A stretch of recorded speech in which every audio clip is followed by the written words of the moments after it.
tonight. No, just kidding.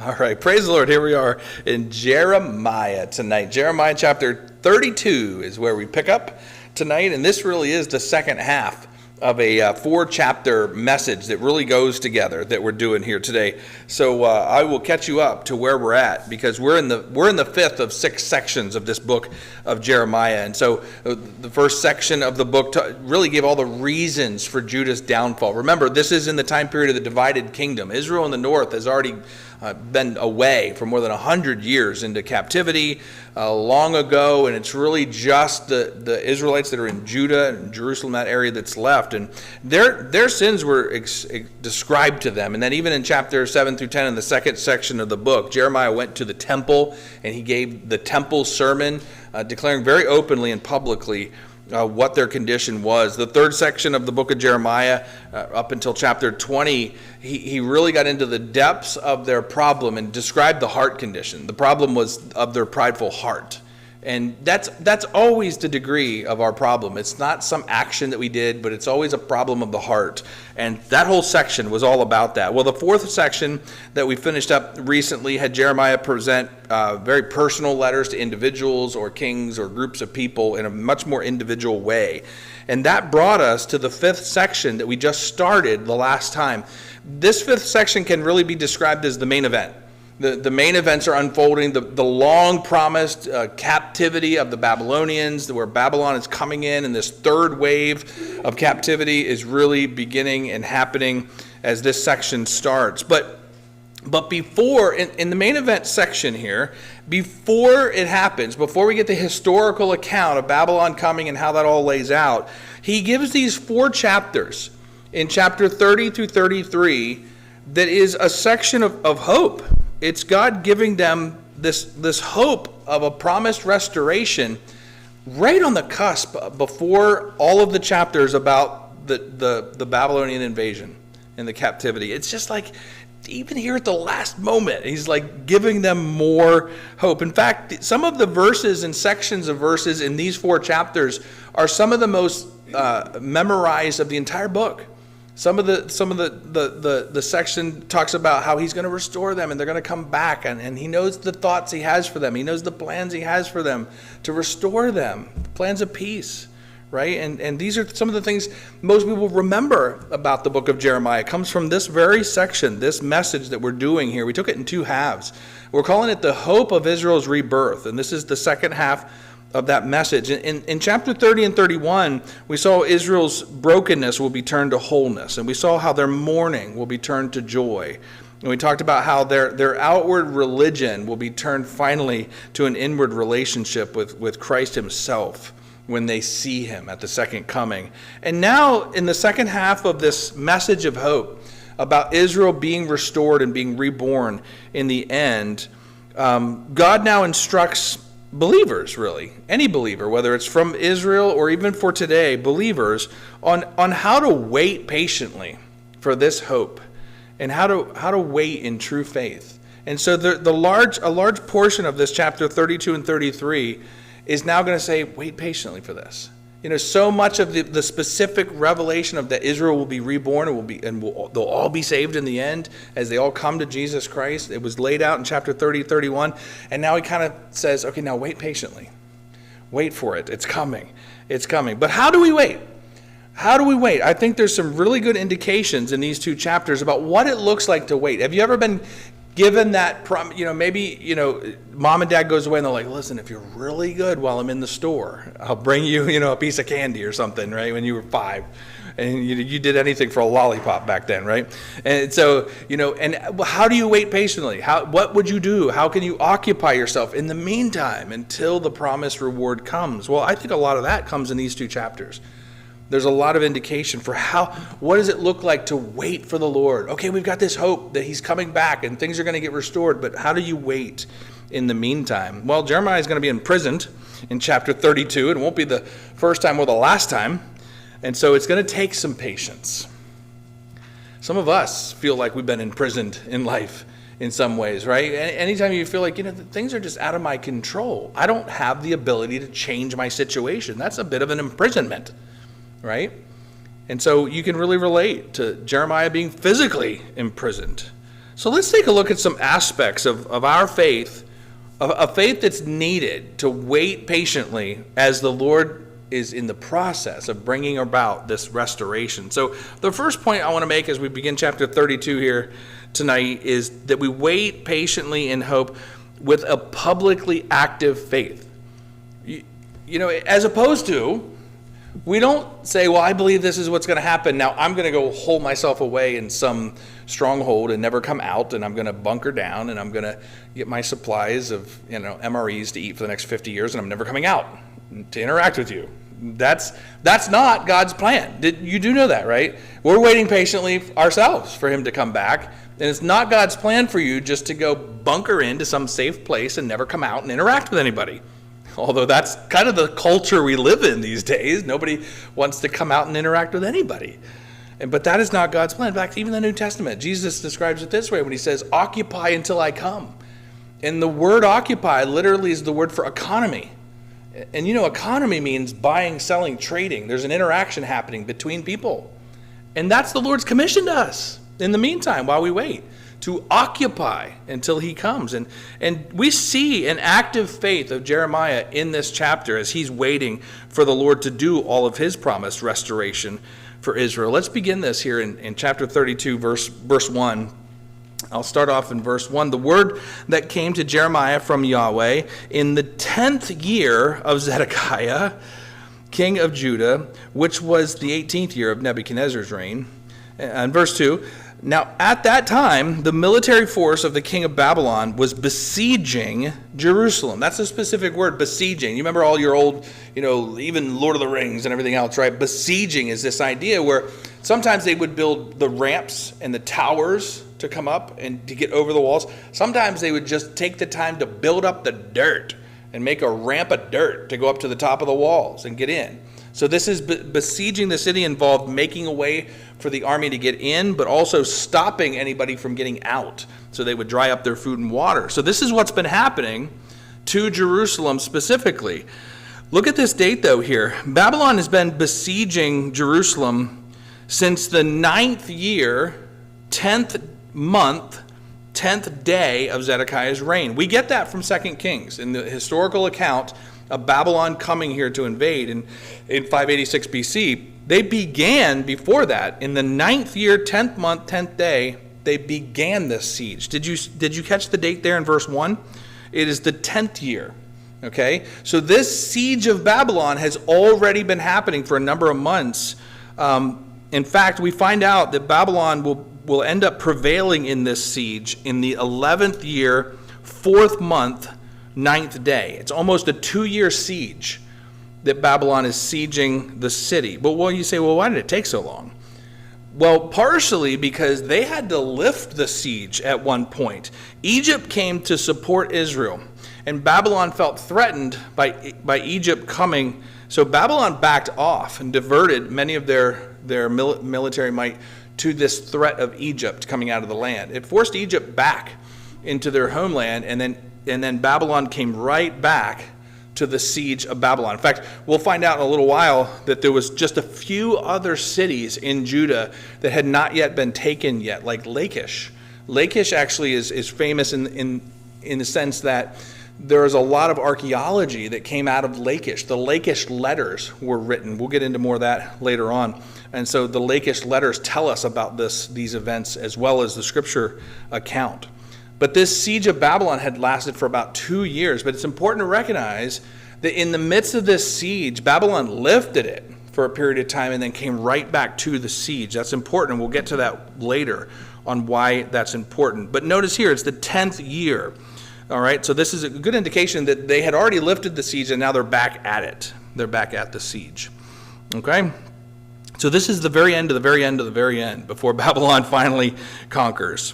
And now just to continue in verse 2, they were besieging Jerusalem, and Jeremiah the prophet was shut up in the court of the guard, which is in the house of the king of Judah. And in verse 3, they did that because Zedekiah, the king of Judah, had shut him up there, saying, why do you prophesy, saying, thus saith Yahweh, behold, I am about to give this city into the hand of the king of Babylon, and he will capture it. And in verse 4, and so that's what Zedekiah was saying about Jeremiah. That's why they put him in jail. And then to continue verse 4, and Zedekiah, king of Judah, will not escape out of the hand of the Chaldeans, but he will surely be given into the hand of the king of Babylon, and he will speak with him face to face and see him eye to eye. And verse 5, and he will lead Zedekiah to Babylon, and he will be there until I visit him, declares Yahweh. So Zedekiah is saying to the prophet, why are you saying all of these things? And finally, in verse 5 there, if you fight against the Chaldeans, you will not succeed. So finally, Jeremiah is here shut up in prison, and this is why. Zedekiah actually witnesses to the very words of why he shut up Jeremiah in prison, because he was not happy with the fact that Jeremiah was saying that Judah is going to fall. Babylon will win. And Zedekiah didn't like that. There was no bone in his body that was ready to submit to this. And so what's so fascinating here with King Zedekiah, this last king of Judah, is that he has been witnessing the fulfillment of all of the different things that Jeremiah has been saying. He's been firsthand a witness to these things happening, and yet he continues to harden his heart more and more. The more things happen, the more Babylon is there. He just doesn't want to accept it. It reminds you of Pharaoh, right? You remember Pharaoh of old when Moses is coming saying, let my people go, God said. And Pharaoh wouldn't do it. And then he saw a miracle, and saw 2 miracles, they saw 3 miracles, and he's like, I guess you can go sacrifice in the desert. No, we want to leave. And so all it was doing was hardening Pharaoh more into his position. And you'd think that as somebody sees revelation of God more and more and more, that would be the trigger, right? Wouldn't you think? You see the hand of God, you see another miracle, you see another fulfilled prophecy, you'd think, that's it, they're going to turn, they're going to believe. No, that's not what makes somebody believe. It's not about the fact that they need more evidence. It never is. It's about a heart that doesn't want to submit. That is always the case. Once you give somebody some evidence to believe the scriptures are true and Jesus actually rose from the dead, they don't need anything else. Oh, they may stand there in front of you and say, well, if I just had a little more evidence. That's not what they need. They need to soften their hardened heart is what they need. And Zedekiah, facing with all of this fulfilled prophecy of Jeremiah, and he just doesn't humble himself. Often rebels, they notice that they can't stop God's plan from unfolding. And so what do they do instead now? They lash out at God's servants. And that's what the king here is doing. Well, if I can't get to God, then I'm going to get his servant Jeremiah and I'm going to put him in jail. And that's exactly what he does. So don't be surprised if they do that to you, Christian, right? Well, if I can't stop God from doing a work, then I'll try to get his servant in trouble. So don't be surprised if the world comes after you. They have no power over God, so they try to display their futile displays of control against his church and against his people, right? Let them try. But what did Jesus say, actually? He said, don't fear those that can kill your body, but fear the one that can throw your body and soul into hell. That's the one you should be concerned about. In other words, if we concern ourselves with what God thinks of us, then don't worry about what anybody else thinks. Their reign will come to an end, but God's won't. So worry about what he thinks of your situation. And so here we find Jeremiah in prison finally. They've lashed out at God's servant. He's in prison. And let's read a large section here starting in verse 6. Jeremiah said, the word of Yahweh came to me, saying, behold, Hanamel, the son of Shallum, your uncle, is coming to you, saying, buy for yourself my field, which is in the town of Anathoth, for you have the legal judgment or the right of redemption to buy it. And so God is telling Jeremiah this while he's in prison, okay? So verse 8, then Hanamel, my uncle's son, or my cousin, came to me in the court of the guard according to the word of Yahweh. And he said to me, buy my field, please.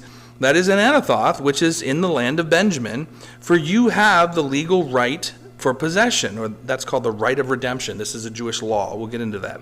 And the redemption is yours, so buy it for yourself. Then I knew that it was the word of the Lord.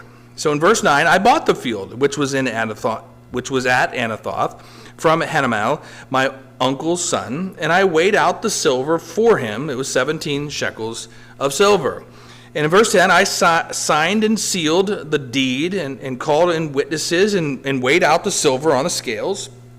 And then in verse 11, I took the deeds of purchase, both the sealed copy containing the commandment and statutes, and also the open copy.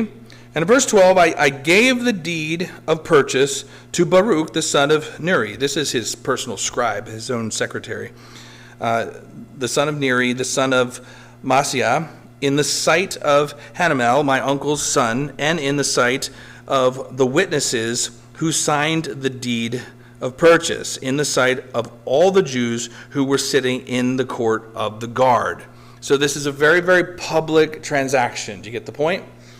And so what happens here? Well, this field is in Anathoth of Benjamin. This is the town where Jeremiah is from. But the situation here, though, is what? Babylon has already invaded twice. They already control all of the hill country, all of the countryside. There's only a few cities with walls that are still remaining. And here the Lord tells Jeremiah, this cousin of yours is going to come and want you to buy this land of his from him that's out in the country. Controlled by Babylon. And the Lord doesn't explicitly say buy it, but that's the intention. That's what the Lord's saying. When he comes, buy it from him. And so this field is already worthless. Think about this cousin Hanamel, right? Has there ever been a more selfish or rude prison visit, right? Like, oh, I'm here to see you in prison. How you doing, buddy? I'm sorry you're in here. Hey, would you buy this land from me that's worthless? I mean, come on. Think about it. Think about this guy, Hanamel, that comes and says, buy this land. I mean, I'm sure it's one of two things. It's either outright pride, where he's just trying to turn a buck, knowing he could take advantage of the faithful guy.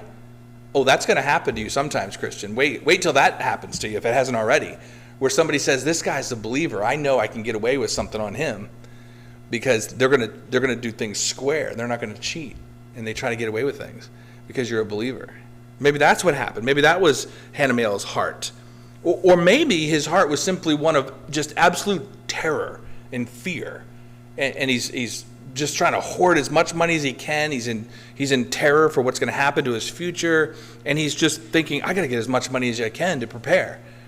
And see, the man of faith doesn't go that far. The man of faith is like, okay, well, look, if the Lord calls us to hard times, then he's told us that we're going to live by daily bread, right? And that he'll take care of me one day at a time.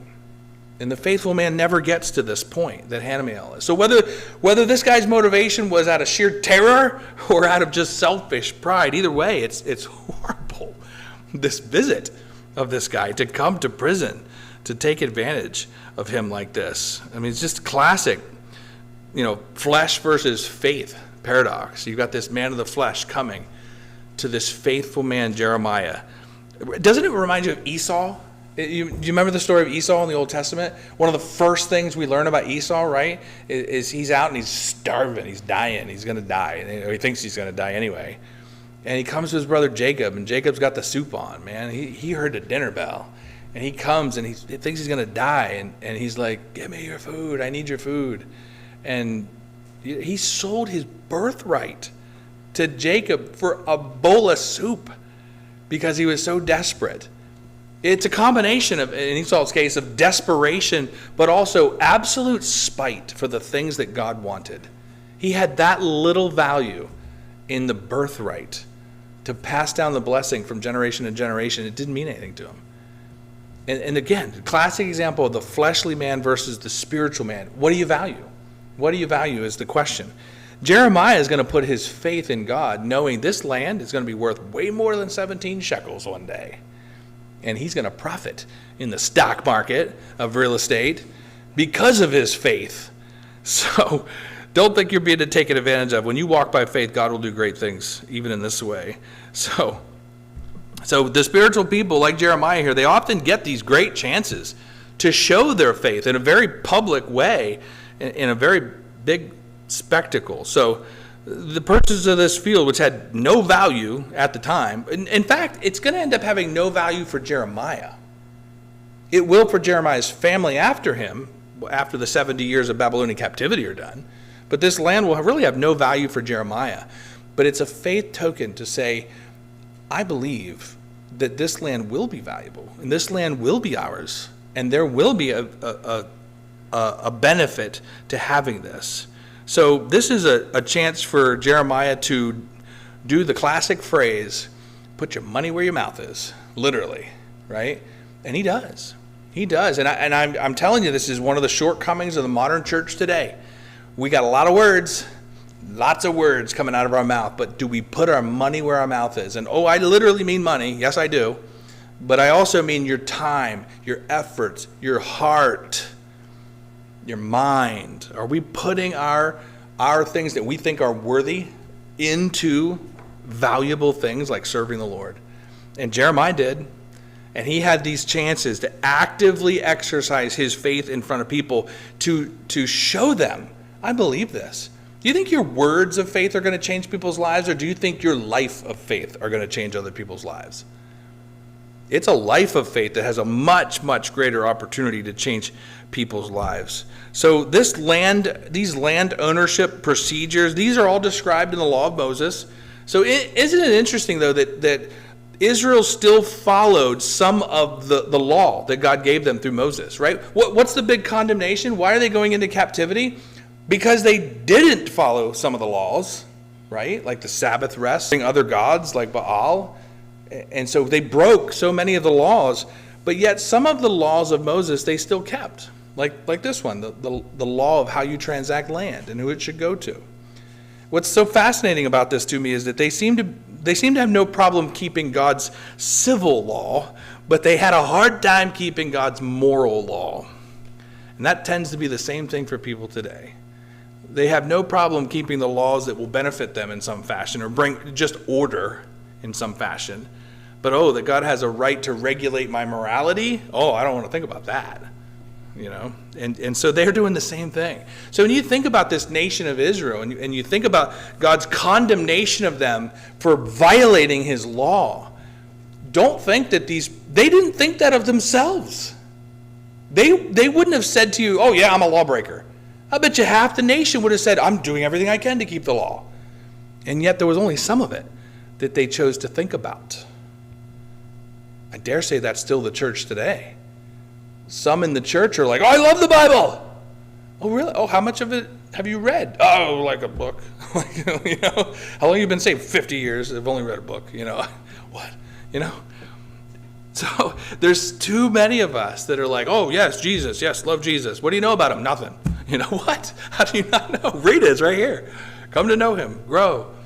Look, we're not giving anybody a guilt trip that's learning and growing. We get it. Everybody's on a pace to learn and grow. But the question is, are you? Are you? There's too many people that say, I love Jesus. Yes, go Jesus. And they just don't know anything about him. Press into it. Learn who he is. Don't keep just some of his commands. Think about the ones you're trying to ignore that he has said. I dare say we all have some of them that we're like, I'll get back to that one, Jesus. That's a good one. Yeah. Don't want to think about that one right now. They kept some of them. They kept some of the laws. Let's go to verse 13.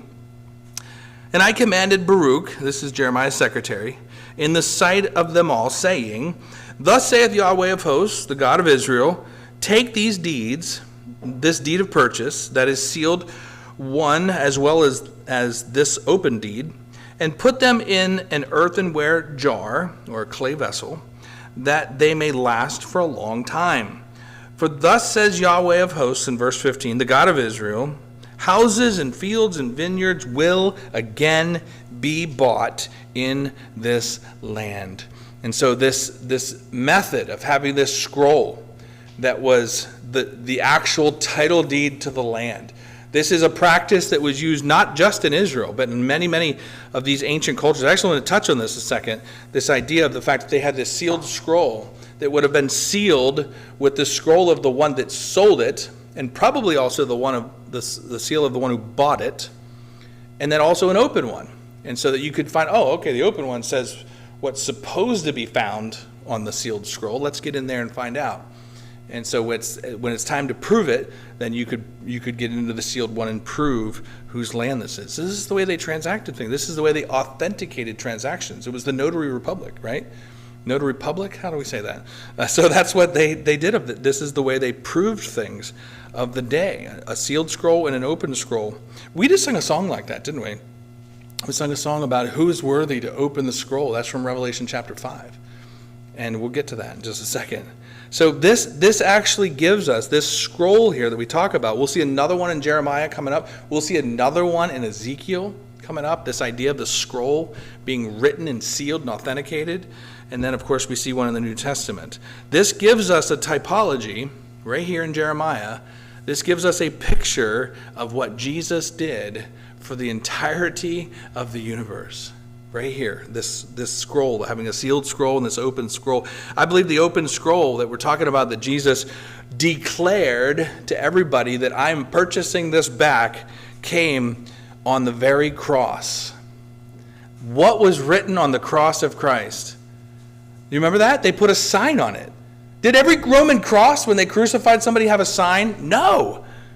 But Jesus's did. It had an open scroll at the top of it. And what did it read? Does anybody remember? King of the Jews, right? The King of the Jews. And remember, they had a problem with that. And they're like, whoa, no, don't write that. Write that he said he was the King of the Jews. And Pilate's answer was, what I've said, I've said. There's the open scroll on the cross of Christ declaring, I am the king of all of this. I am the rightful ruler of all of this. And then finally we get to Revelation chapter 5. And we've read it so many times, and I just feel like going there again. Revelation chapter 5, if you want to look there, we're going to read just a couple of verses. This is when, in the end, they now break out the authenticated scroll that's been sealed with the stamps, proving that it was authenticated by the one who signed the deal. And it says in Revelation chapter 5, verse 1, that I saw in the right hand of him who sat on the throne a scroll written inside and outside, sealed up with 7 seals. Then I saw a strong angel proclaiming with a loud voice, who is worthy to open the scroll and to break the seals? Why do you need somebody that's worthy?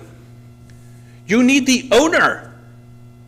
Who's able to open the sealed scroll? Anybody can look at the open seal, or the open scroll, excuse me. That's for anybody to say, well, this is what they say it means. Yeah, but I challenge that. Yeah, but I don't think that open copy is the real one. Oh, okay, well, let's open the sealed one then. But to do that, what do you need? The owner. You know, the one who put the seal on it. And so that's what they're looking for in Revelation chapter 5. Then I saw a strong angel proclaiming with a loud voice, who's worthy to open the scroll and to break the seals? No one in heaven or in earth or under the earth meaning in hell, was able to open the scroll, nor even to look on it. Then I cried greatly because no one was found worthy to open the scroll or to look at it. And one of the elders said to me, stop crying. Behold, the Lion that is from the tribe of Judah, the root of David, has overcome so as to open the scroll and its 7 seals. Then I saw in the midst of the throne and the 4 living creatures and in the midst of the elders a lamb standing as if slain, having 7 horns and 7 eyes. This is a heavenly picture, so don't think you're going to see Jesus that way when you get to heaven. Relax. So, 7 horns and 7 eyes, which are the 7 spirits of God sent out into all the earth. And he came and he took the scroll out of the right hand of him who sat on the throne. And when he had taken the scroll, the 4 living creatures and the 24 elders fell down before the Lamb, every one of them having harps and golden bowls full of incense, which are the prayers of the saints. And they went on to sing this song. I got to read it, verse 9 and 10. I'm going to finish there. In verse 9, they sang a new song, saying, worthy are you to take the scroll and to open its seals. Why? Because you were slain, and you purchased for God with your blood the people from every tribe and tongue and nation, every tribe, tongue, people, and nation. And verse 10, and you have made them to be a kingdom of priests to our God, and they will reign upon the earth. And so, as Jeremiah prototypes here, the method of proving the ownership of a possession, of a sealed scroll and an open scroll, so too Jesus ultimately fulfilled that picture with the open scroll declaring, I am the king. And then we have the sealed scroll being opened as he takes back possession of what is his in Revelation chapter 5. It's a remarkable thing. Wait till we get to the one in Ezekiel. I'll save that one for later when we get to Ezekiel here in a couple of weeks. And so this is the authenticated document that Jeremiah bought this. And so I just opened this chapter 32 back here in Jeremiah to make the point that even while you wait, even while you know that God has got good things coming, you have to wait with an active faith. The Lord's going to call us to more things. He wants more to come into the kingdom. Did you know this universe isn't centered on me or you? It's not. It's centered on Christ, and he wants as many as possible to come in. So just because you got saved doesn't mean it's over. Okay? There's more to get. Let's go get some more before Christ comes back. Okay? That's the only thing I can think of when I think of people that get saved and then they just sit at home. Like, all right, I'm good now. I'm like, oh, all right, so where's your love for everyone else? Let's go get them, Don't stop there. Let's go get some more. And so there's an active faith displayed here by Jeremiah. I want to go further, because how many of you right now think that this made perfect sense to Jeremiah while he's sitting in prison to shell out even more money to buy land that seems worthless unless you have faith believing? Does anybody think that maybe Jeremiah has a question or two to ask God about this whole transaction? Okay? And sure enough, he does, starting in verse 16. So here, I really believe this is our next point here. As we wait in hope, we wait with a foggy but yet obedient faith. Have you ever crossed one of those bridges where you're like, okay, God, I'll do it, but I have no idea what you're trying to do. I'll do it, but how is this going to work? Right? Or maybe you haven't crossed the bridge because you didn't know how it was going to work. And I tell you, often a walk of faith is one step at a time where we don't know exactly how this is going to work out in 8 steps and 10 steps. It's foggy. It's unclear. What's going on? I don't even know how this could work out, right? It's sort of like when we put in our numbers for this building and we're like, I have no idea how this is going to work out, but God told us to offer for this building, And sure enough, we got a building for nothing. It's unbelievable, right? Sometimes faith involves having no idea how this could possibly work. And I think Jeremiah's in that situation. But guess what? He does the right thing. He brings these questions to the Lord. That's okay, right? It's okay to go question God. It is. Go ask him some hard questions in prayer tonight. He's okay for that. He's okay for that. Verse 16, let's take a look. Well, let's read a long section here, actually. Let's get this kicked off. Verse 16 of chapter 32. After I had given the deed of purchase to Baruch, the son of Neriah, then I prayed to Yahweh. It's almost like it's immediate. Then I prayed to Yahweh, saying, Lord, Yahweh.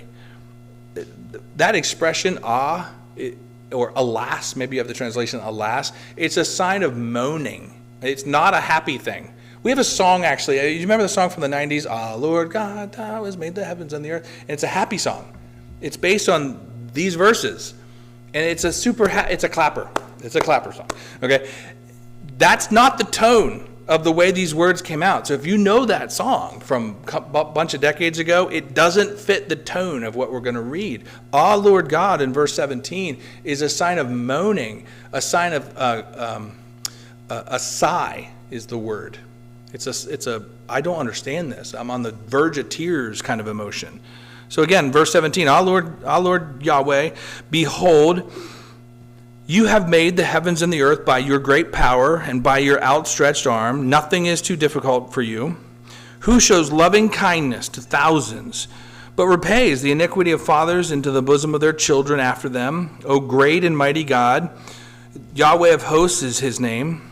Verse 19, great in counsel and mighty or abundant indeed, whose eyes are open to all the ways of the sons of men, giving to everyone according to his ways and according to the fruit of his deeds, who has set signs and wonders in the land of Egypt, and even to this day, both in Israel and among mankind, and you have made a name for yourself as it is this day. Verse 21, you brought your people Israel out of the land of Egypt with signs and wonders, and with a strong hand, and with an outstretched arm, and with great terror. And in verse 22, and you gave them this land, which you swore to their fathers to give them. It's a land flowing with milk and honey. They came in and they took possession of it, but they did not listen to your voice and did not walk in your law. They have not done anything that you commanded them to do. Therefore, you have made all this harmful evil come upon them. And so Jeremiah almost reiterates the whole history of Israel, saying, even starting at creation in verse 17, right? The prayer begins with this sigh of distress. The word or alas in verse 17 is only used 15 times in the scripture, and it is a sign of distress. So this man of faith is in a crisis right now. Nothing seems to make sense to him. He's trying to be obedient. He is being obedient, but he's grasping. And he's just looking for some hope. Sometimes it's so foggy you can't even see the light at all. You know how when it's kind of foggy you can still see the lights, right? But when it's really foggy, you're like, I can't even see the light at all now. I can't even tell where I'm going at all. And he just needs a little light is what he's looking for. Well, good news. He came to the right place.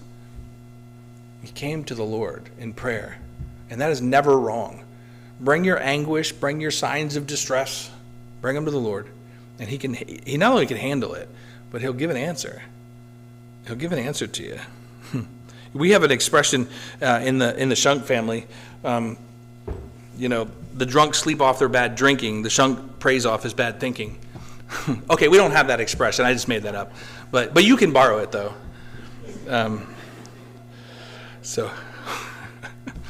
But it's a pretty good one, right? Like the drunk sleeps off his bad drinking, and you can be a shunk today. The shunk prays off his bad thinking. It's a good thing to do. When you have bad thinking, when you're just like, I talked to 2 people just this week that said my life is just not going right. I don't think I'll be there at church tonight. And I'm like, well, that's the best place to be when your mind is in a wreck. To come to church and get it straight and focus on the Lord for a minute. That's the best thing to do. And so I just encourage both of them in that case. Look, if you can't be here, get with the Lord. Get with the Lord in prayer. That is exactly where you need to be when you can't think straight. And Jeremiah can't think straight. So he begins at the beginning of that, verse 17, reminding himself that God is this powerful God of creation. You ever get in prayer and you're so bogged down, you're like, I can't even think straight. It's just good to start with the things you know. Like, God, I don't know much right now, but I know you are the powerful God of creation, and you can do anything you want. And that's kind of where he starts. In verse 17, 18, 19, that's where he starts. God, I don't know much, but I know you're the powerful God. You can do anything you want. And so he begins there, but he continues by reminding himself that God is also the powerful God that brought Israel out of Egypt and delivered them when they were facing this great earthly bondage. And then finally there in verse 23, that section ended by Jeremiah reminding himself that the problem has never been with God, but the problem has always been with the people. That's another good place to remind yourself, right? When you just can't understand what the Lord is doing, would you just remember that? Look, if you don't get to the point where you're like, Lord, you must be wrong because I can't figure this out. That's such a paradox, even just to say those words, right? Lord, you must be the one that's wrong because I can't understand. What a prideful thing to say, ultimately. And he gets to that point finally in verse 23 where he's like, they came in, they did, but they never obeyed you. The problem has always been with us. And so Jeremiah comes admitting that. Like, Lord, I'm confused right now, but the problem's got to be with me because it's never been with you. Let's keep going to verse 24. Behold, the siege ramps, the Babylonian siege ramps, they have come to the city to capture it, and the city is given into the hand of the Chaldeans who fight against it because of the sword, the famine, the pestilence. And what you have spoken has happened. And behold, you see it. In verse 25, and you have said to me, O Lord, Yahweh, buy for yourself the field with money and call in witnesses. But the city is given into the hand of the Chaldeans, the Babylonians, right? And so you get the picture. Jeremiah is now laying it on the table to the Lord. after he resets his mind with like, okay, Lord, all right, I get it. You're the God of creation. You're a powerful God. You've proven yourself in the past. The problem's always with us. Okay, I get it, Lord. So he's coming with this understanding of who God is. He's powerful. Who man is, we mess it up all the time. And then he finally lays out the question in verse 24 and 25, like, God, I don't get it. Babylon is sieging. Why are you having me buy this land? I don't understand. This is what's so fascinating to me that I just really want you to hear. Obedience with confusion is still acting in faith. It is. If you are confused and yet do what God has asked you to do, that is still acting in faith. And you know that whatever is not of faith, it's impossible to please God if it's not done of faith. So when we act, even though we don't understand, in fact, in a way, that's even greater faith. God, I trust you. You've proven yourself in the past. I don't know what you're doing, but I bring this to you. I bring this confusion to you. That is still acting in faith, and that pleases God. And so he brings his question to the Lord. And now we begin to see a response. I'm going to read a large section starting in verse 26. Then the word of Yahweh came to Jeremiah, saying, Behold, I am Yahweh, the God of all flesh. Is anything too difficult for me? So God almost answers Jeremiah. Yes, you're right, I am powerful. Verse 28. Therefore, thus saith Yahweh, Behold, I'm about to give this city into the hand of the Chaldeans and into the hand of Nebuchadnezzar, king of Babylon, and he will capture it.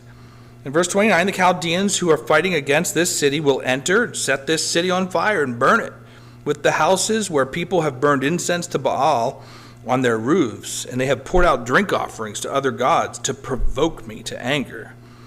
In verse 30, indeed, the sons of Israel and the sons of Judah have been doing only evil in my sight from their youth. And now God agrees with Jeremiah on his second point. For the sons of Israel have been only provoking me to anger by the works of their hands, declares Yahweh. Indeed, this city has been to me a provocation of my anger and my wrath from the day that they built it, even to this day, so that it should be removed from before my face. In verse 32, because of all the evil of the sons of Israel and the sons of Judah, which they have done to provoke me to anger, they, their kings, princes, priests, prophets, the men of Judah, the inhabitants of Jerusalem, and they have turned their back to me and not their face. Though I taught them, rising up early and teaching, they would not listen and receive instruction or discipline. But in verse 34, they put their detestable things in the house, which is called by my name, to defile it. And they built the high places, in verse 35, of Baal, that are in the valley of the sons of Hinnom, or Ben Hinnom. That's the valley in the south of Jerusalem, to cause their sons and their daughters to pass through the fire to Moloch. This is living abortion, which I had not commanded them, nor had it even come into my heart that they should do this abomination to cause Judah to sin. And so, just stopping there for just a second, though God admits, though he has done great things for Israel, they have done nothing but ignore him. He mentions they've turned their back to him and not their face. I find that fascinating. That expression is in there a lot. Do you love the visual pictures of the scripture? I love it. And that's such a short little one, but it's such a profound picture. They've turned their back to me and not their face. Think about that. What does the Lord want from you? Does he want perfection? Does he ever say, turn around and look at me, now come perfectly towards me the entire way? He never says that. He never says, be perfect. Right? That's the goal. That's the direction. That's the direction that we're headed. But what does he want? He wants us to turn and face him. I just think that's such a profound picture. I think for some of you, that should take the pressure off. Like, he's not telling you to be perfect. He's saying, would you just face up to what your real situation is and just admit it, right? And maybe to some others in this room, maybe it should challenge us and scare us to think, man, do I have my back to the Lord? Do I need to turn around, face him? That's all he wants. That's what he really wants. So this is a great contrast, really, between Jeremiah's obedience in the face of confusion versus Israel's disobedience, even though they've had a ton of revelation of who God is. What a contrast this is. We're here because Jeremiah is confused. Like, Lord, I don't get this. What are we doing? And the Lord's like, look, your people, I've given them all kinds of reasons to believe, and they disbelieve. He's making the point to Jeremiah, I've given you not many reasons to believe, and you've obeyed me. And that's a place of honor. Let's go to verse 36. So now, therefore, thus saith Yahweh, the God of Israel, concerning this city of which you are saying, it is given into the hand of the king of Babylon by sword, famine, and pestilence. Behold, in verse 37, I will gather them out of all the lands to which I have banished them in my anger, and in my wrath, and in my indignation, and I will cause them to return to this place, and to make them inhabit it again in safety. And they shall be my people, and I will be their God. And now, would you please, in these next verses, would you please look with me at the I wills, right? What was part of the complaint? Man always messes this up. You look at me, God, I'm Jeremiah. I'm confused too. I can't figure it out. There's this element of what do we do about the human condition? Well, it already began in verse 38 when he says, they will be my people and I will be their God. Would you look at the I wills with me here? Read this. Verse 39. I will give them one heart and one way, that they may fear me always for their own good and for the good of their children after them. I will cut a covenant or make an everlasting covenant with them, and I will not turn away from them. None of this depends on us. None of this depends on us to do good to them. And I will put the fear of me in their hearts so that they will not turn away from me. In verse 41, I will rejoice over them to do them good, and will truly plant them in this land with all my heart and with all my soul. How many times in the scripture do you hear the Lord say, I'm going to do something with all my heart and all my soul? He is invested in this. He's going to do it. It's up to him. It doesn't depend on you. It depends on him. And he says, I will do it. You know this powerful God of the universe that made everything? I will. He will do it. We depend on him.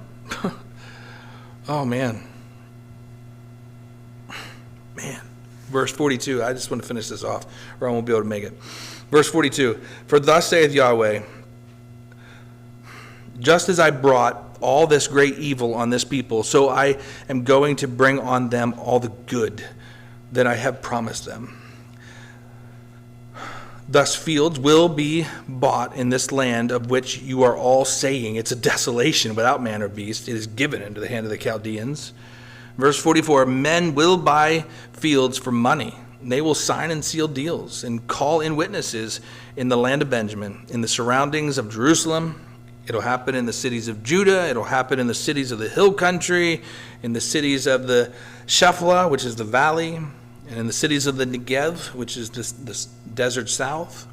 For I will return their fortunes, declares Yahweh. So this great promise here, God's promise here, ties the whole chapter together, really, right?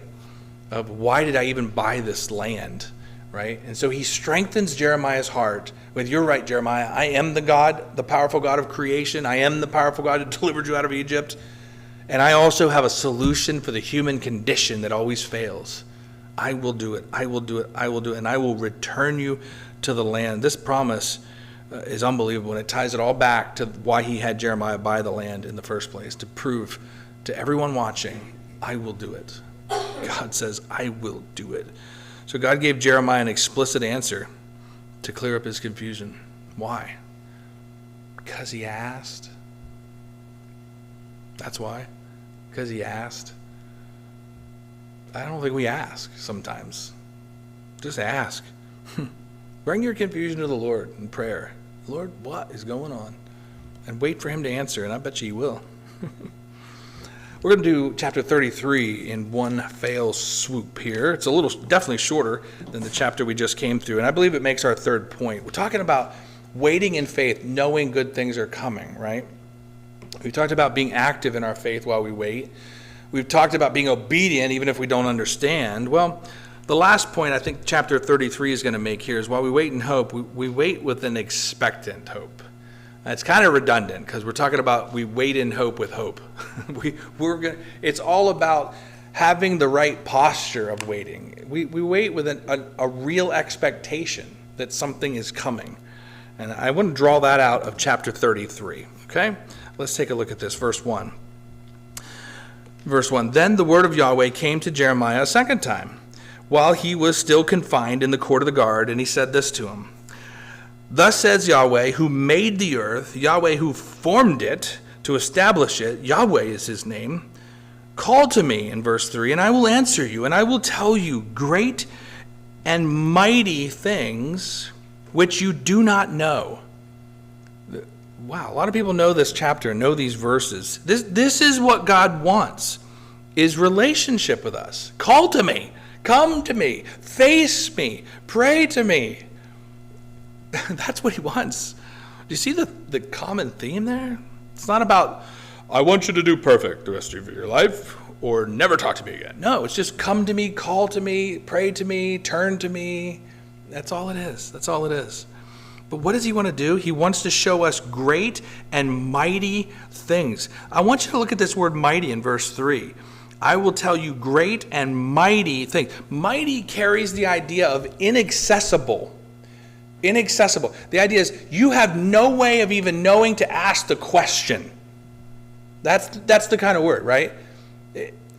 It's like you're trying to teach your 5-year-old about, like something they've never, like a submarine, and you're like, we're going to go in a submarine. And they're like, what's a submarine? Well, we're going to get in this box. We're going to go down to the bottom of the ocean. We're going to see things you've never seen. And every step of the way, you're like blowing their mind. Like they've never heard of any of the things you're describing. What's a submarine? What are these fish you're talking about? And these different creatures all of it is just like, I wouldn't have even known to ask. That's the idea of what God is saying. When you come to me, I'm going to tell you things that you wouldn't have even known to ask me. There's so much more out there in this world. And we don't even know the questions. Remember in the New Testament, it said this way. It says, Paul quotes actually from another place where it says, eye has not seen, nor ear has heard, nor has even entered into the heart of man the things that God has prepared for him. And if you don't know God, you're like, oh, that's scary. I don't know what's going to come. What's going to happen? But when you come to know God, you're like, oh man, that sounds exciting. Let's do it. What's he going to show me? Right? And you're like, let's do it. You should get excited the more you know God. I'm going to show you great and inaccessible things you don't even have access to know about, let alone do or be a part of. You don't even know to ask the question. Oh, in fact, I have that verse right here. I just quoted from 1 Corinthians chapter 2. And actually, Paul is quoting that to the Corinthians from Isaiah chapter 64. And so the Lord has the ability to do things that we don't even know how to ask the question. Let's continue in verse 4. And so that's his setup for this chapter. I'm going to tell you things now that are amazing. Now, verse 4, he says, For thus says Yahweh, the God of Israel, concerning the houses of this city, and concerning the houses of the kings of Judah, which are torn down to make a defense against the siege ramps and against the sword, while they are coming to fight with the Chaldeans, and to fill them with the corpse of men whom I have struck down in my anger and in my wrath, and I have hidden my face from this city because of all their evil. Well, behold, in verse 6, I will bring to it health and healing, and I will heal them, and I will reveal to them an abundance of peace and truth. I will return the fortunes of Judah and the fortunes of Israel. Notice it's both. It's the whole house of Israel, Judah and Israel. And I will rebuild them as they were at the first. In verse 8, I will cleanse them from all their iniquity by which they have sinned against me, and I will pardon all of their iniquities by which they have sinned against me, by which they have transgressed against me. And it will be to me a name of joy, praise, and beauty before all the nations of the earth, which will hear of all the good that I do for them. And they will be in dread and tremble because of all the good and all the peace that I make for it. Wow. This is interesting. What year are we in again? This is a few months before Babylon's going to break through those walls. And that's it. It's done. Burning the city down. And here's God challenging Jeremiah to say, look, I'm going to take you further. I want to take you to the next steps, the part of redemption. God often challenges us to think one step ahead. Isn't that fascinating? Sometimes during sinful peace, when we're living in sin but it's peaceful, God's challenging us to be thinking about what's coming next, the judgment, right? That's what's on our mind. Especially for the Christian. You can't live and you can't be sinning without God always making you think of, there's judgment coming if you don't deal with this one, right? Sometimes during the times of judgment, like right here, he's telling us of this restoration and this beauty and this joy that's to come. It seems God's always trying to focus us on the future and what's coming because it's a walk of faith. That's what a relationship with God is like. It's a walk of faith, a day-by-day walk with God, to follow his lead, expecting that he wants to take us into mighty things. What's mighty? Inaccessible things. He wants to bring us into things we don't even know that are coming. How many of you 20 years ago could have exactly predicted where you'd be at tonight? Right? Like, I don't even know if any of us knew each other. Well, some of you, if you're family, maybe you knew each other 20 years ago, okay? But, I mean, we can't even predict 20 years ahead, let alone the exhaustible, inaccessible things that God has planned for our future, right? He's got so much more planned. Verse 10, thus saith Yahweh, yet again there will be heard in this place of which you say that it is a waste without man or without beast, that is, in the cities of Judah and in the streets of Jerusalem that are desolate without man and without inhabitant and without beast, there will be, in verse 11, the voice of joy and the voice of Dan. No, just kidding. The voice of joy and the voice of gladness. Get that one, honey? Okay, good. All right. The voice of joy and the voice of gladness, the voice of the bridegroom and the voice of the bride. There we have weddings again. The voice of those who say, give thanks to Yahweh of hosts, for Yahweh is good, for his loving kindness endures forever. And of those who bring a thank offering into the house of Yahweh, for I will return the fortunes of the land as they were at the first, says Yahweh. In verse 12, thus saith Yahweh of hosts, there will again be in this place, which is waste without man, without beast, and in all the cities, an abode of shepherds who cause their flocks to lie down. And finally, verse 13, in the cities of the hill country, the cities of the valley or the Shephelah, and the cities of the Negev, which is the south, in the land of Benjamin and the surroundings of Jerusalem, and in the cities of Judah, the flocks will again pass under the hands of the one who numbers them. That, of course, would be their shepherd, says Yahweh. So God says that he would tell them mighty things. Well, he truly did. He's telling them inaccessible information here. How hard would it be for them to imagine all of these things are going to happen in a very, very short period of time, and yet it will.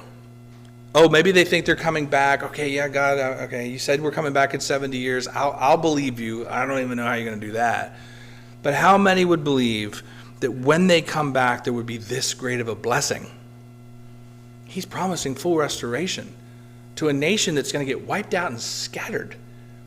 Right? I mean, let's use some context here. Usually when nations get wiped out and scattered, that's it. That's it. They don't even retain their national identity.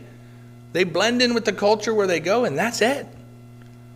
Okay, well, maybe God, you'll bring us back. But God's like, no, not only will I bring you back, you will be right back into your national identity, not just having weddings and offspring and reproduction and continuing the nation, but even doing the offerings. You'll have your national identity, your religious identity even, when I bring you back. There's joy of weddings and worshipers here. There's peace even to the isolated, to the shepherds. It's all coming back. That's the extent I'm telling you, this would have been inaccessible to them. They would have been like, what, to that extent? Are you serious, God? It's going to be all of this again? And he's like, yeah, I'm telling you. I'm bringing you back. God made them the promise just a couple of chapters ago that he will never let the nation of Israel go extinct. No other people on the face of this earth has that promise but Israel. And now here comes another part of this inaccessible, mighty word that he wants to tell them. Something different he's going to perform now, starting in verse 14. Behold, days are coming, declares Yahweh, when I will establish or perform the good word which I have spoken concerning the house of Israel and the house of Judah. In those days, now we're talking about the end, and at that time I will cause a righteous branch of David to branch forth, and he shall do justice and righteousness in the earth. In those days, Judah will be saved, and Jerusalem will dwell in security. And this is the name by which she will be called: the Lord is our righteousness. Wow. So this is another part of how he set up this chapter to say, I'm going to tell you amazing things, not just normal things. Now he's saying that he will perform or establish the third promise that was made to Abraham, the promise of bringing the Messiah. This descendant of David, this branch that comes out of David's lineage, the Messiah himself, will come. And in the days of Israel's restoration, this branch that is the offspring of David will save and will bring security. Picture again, they're on the siege is out there, right? Nobody has gone outside the city walls now for months. Okay? Maybe they went out when the siege was lifted, maybe not. Nobody's gone out. And in that situation, people are desperate, and God's like, I'm going to restore, I'm going to bless, I'm going to bring weddings again. It's just coming and coming, and they're like, there's some people that are like, God, is this the time for this? Is this really the time you want to tell me about all this good stuff? Because we got a problem out there. Okay? And he's just going over this amazingness of he's going to bring the Messiah. And by the way, all of this talk here of in those days, we saw that language in chapter 30 and 31, the first half of this message, and we know he's referring to the time of the end, speaks specifically of the end of the 7-year tribulation that's coming soon. Verse 17, let's keep going. For thus saith Yahweh, David, and not David, but his descendant, David shall not have a man cut off from sitting on the throne of the house of Israel. But also in verse 18, the Levitical priests shall not have a man cut off from before me who is to offer burnt offerings, to offer up grain offerings in smoke, and to perform sacrifices continually. So this is very interesting because we often talk about the promise made that David's lineage will not be cut off, but yet there's another half to this. So there's an interesting combination here that we dealt with back in Jeremiah 22 and 23, in that it's promised in Jeremiah 22 that there's the son of David, who was the current king at that time, Jehoiachin, was told that this promised descendant, Jesus, would not come through his lineage. David's kingly lineage was cut off in Jeremiah 22, and said, there is no one of this man's, of Jeconiah's seed that will be a king. It's cut off. The Lord declared that. But then in the very next chapter, Jeremiah chapter 23, the Lord reaffirmed that this righteous branch would come through David. It would be a son of David. And now here we have the same thing again. We have this confirmation that the son of David, this branch of David, would come. And everybody's like, okay, Lord, you've said this twice now. How can it be that there will be a son of David that will be the Messiah if you've already cut off the kingship in a spiritual sense? And we know the answer to that, because the Lord doesn't bring Jesus through the kingly lineage that comes down to Jesus' earthly father Joseph at all. God brings Jesus through David's other son Nathan and his lineage that we see recorded in Luke chapter 3, which ends in Jesus' actual earthly parent, Mary, because he was born of a virgin. And that is how Jesus is the son of David, through Mary and through David's son Nathan, right? That's the way that works out. So, and then it's interesting because we often talk about this son of David that's going to come and how the kingship of David's family will never end. But verse 18 is the other half of this. He also promised that the Levitical priests shall not have a man cut off from before me to be able to offer. Well, wait a second. Are you telling me that there's going to be Levitical priests that are stood up in the future yet? Yes. Yes, I'm absolutely telling you that. Wait until we get into Ezekiel. When we get into Ezekiel, specifically Ezekiel chapter 43 and 44, talks about in the kingdom age for 1,000 years, the whole system of ritual sacrifice will be reinstituted for that 1,000-year period. Who's going to do the sacrifices? The Levitical priests. Two things. You say to yourself, well, what in the world? Why do we need to sacrifice again? No. I didn't say we need to sacrifice again. I said we're going to sacrifice again. We don't need it, but we're going to get it so that we can remember all over again and picture all of these intricate facets and details about what Jesus did for us. Just like Israel had the opportunity to look at all of these sacrifices for all these years and foreshadow what Christ was going to do, for 1,000 years in the millennium, we're going to have this in front of us, and we're going to watch this all over again to see every part of it and how each part of it represents something of Christ. We're going to see it face to face. And who's going to do it? The Levitical priests. As promised here, that they will always be Levitical priests to offer. And you say to yourself, well, wait a second, how do we know how the son of David, Jesus, came. We know he proved his birth and announcement through genealogy, through signs and wonders, through angelic visits, and all kinds of ways he authenticated that he's the true son of David. Well, how are we going to prove who the Levitical priests are? I got a really super spiritual term I'm going to teach you. DNA. Okay? DNA. So 1997, they discovered the methods to track DNA right down to the very family. Family origins now can be solved using DNA. I mean, this gave rise to, what's the me and you in 23 or something, whatever, and Ancestry.com and all these other ones. They all came out starting in the late 90s. You could read all kinds of news articles to this effect about how they have officially and finally been able to track two specific markers that dictate exactly who the Levitical priests are. I've got a couple of articles. I just read one little section of one of them. There's a really good article I recommend that you take a look at that is titled, this was in Israel 365 News. The title of the article is DNA Studies Trace Jewish Priestly Lineage from Biblical Times. Really good article. I'll leave that to you. The one I want to quote from right now is from the New York Times. And it's entitled Finding Genetic Traces of Jewish Priesthood. And I just want to read you just a tiny bit of this. It starts off and says, in an unusual marriage of science and religion, researchers have found biological evidence in support of an ancient belief. This is the New York Times, okay? An ancient belief, like it's something weird to believe the Bible. Certain Jewish men, thought to be descendants of the first high priest Aaron, the older brother of Moses, they share distinctive genetic traits, suggesting that there may indeed be actual proof that they are members of a single lineage that has endured for thousands of years. Just a little more here. The subjects of this current study were 188 Jewish men from Israel, North Africa, and England. The researchers did not rely on surnames to identify these priests, but instead they asked the men if they had been told that they were priests. 68 had, and the rest identified themselves as Israelites, a term used to describe lay people.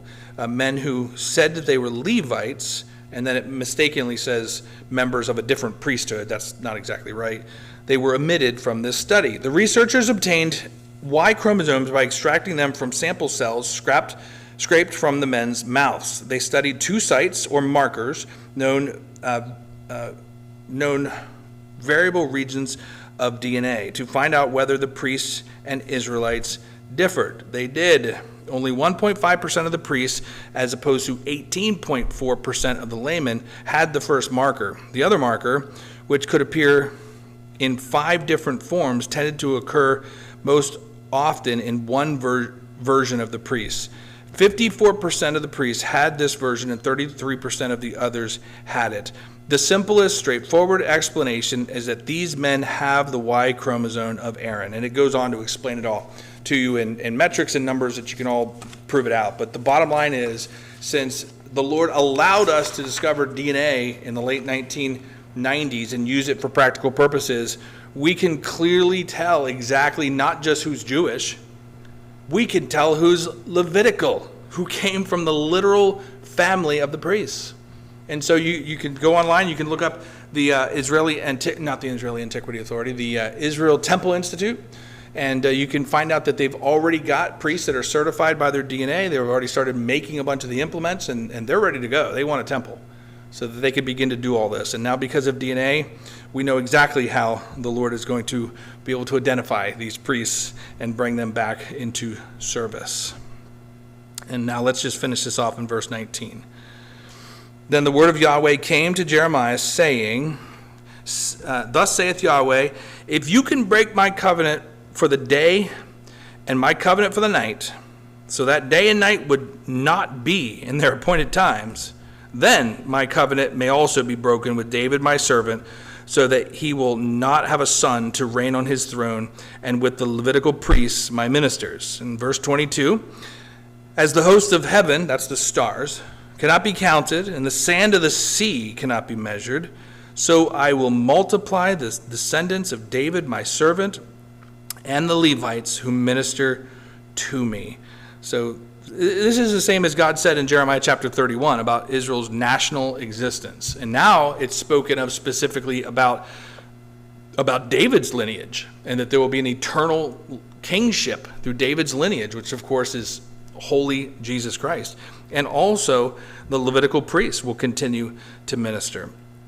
And so then we read we can get all the details of exactly which priests he's going to use.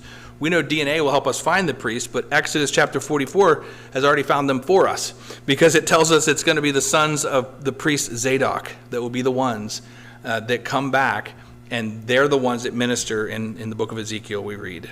So we know exactly which family that the Lord's going to use, because he's already told us. Let's finish this. Verse 23. And the word of Yahweh came to Jeremiah, saying, have you not seen what this people have spoken, saying, the two families which Yahweh chose, he has rejected? Now, which two families is he talking about? The family of David and the family of Aaron, the priest. But people are saying, oh, no, we're cast off. Okay. He has rejected them.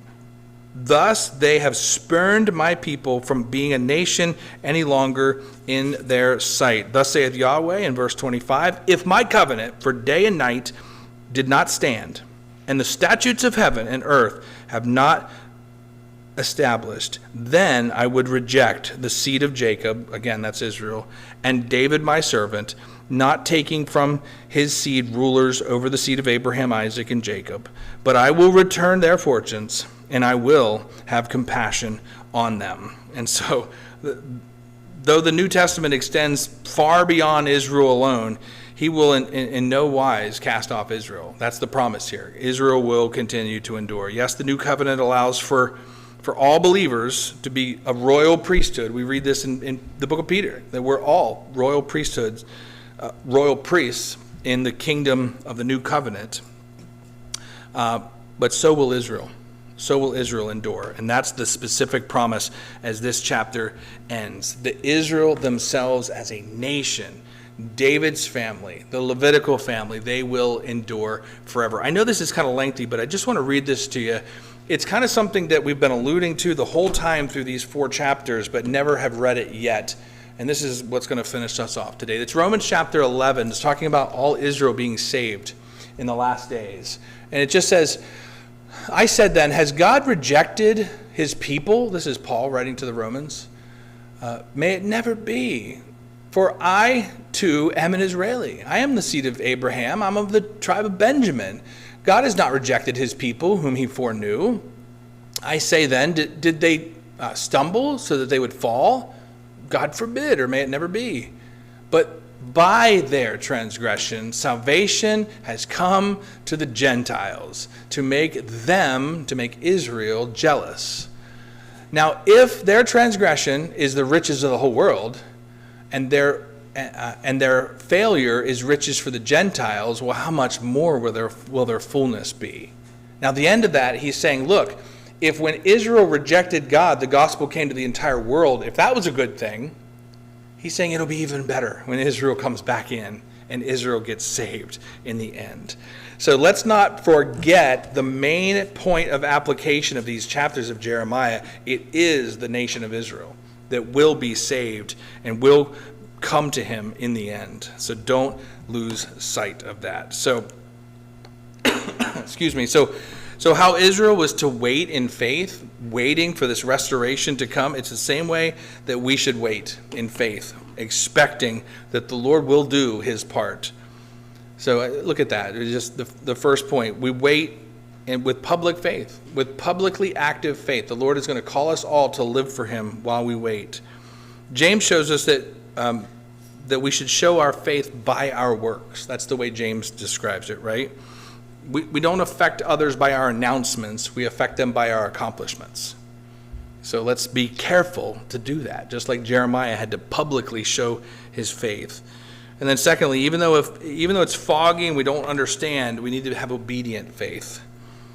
Faith by definition is not 100% evidence. Have you thought about that?